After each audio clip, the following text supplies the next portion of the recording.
So you bought a house and you have in your agreement of purchase and sale that something specific be done by the seller before you take possession.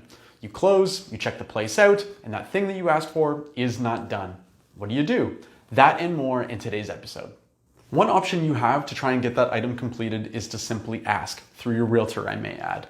Maybe the sellers completely ran out of time, or maybe they got so overwhelmed with moving that they had to bump something down the priority list in order to save their sanity. This could be one reason why it is important to try and foster great relationships leading up to closing date. And if asking nicely doesn't work, maybe it'll take a little bit more advocating on your behalf via your realtor. Let them speak to the agent representing the sellers to see if they can try and put some pressure on them to get that item fixed. Now, if that doesn't work, and the issue that you're looking at having rectified is valued at $25,000 or less, then you're looking at taking the sellers to small claims court.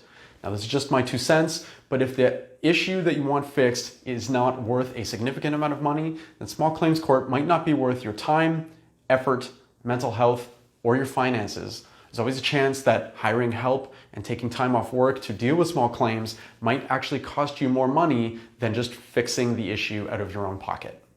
But let's say, prior to making an offer, that there's something that you're overly concerned about being done before you close. Maybe having the roof replaced, or maybe the house belongs to a hoarder and you want to make sure that it's cleaned out before you take possession. You could include something called a holdback in your offer.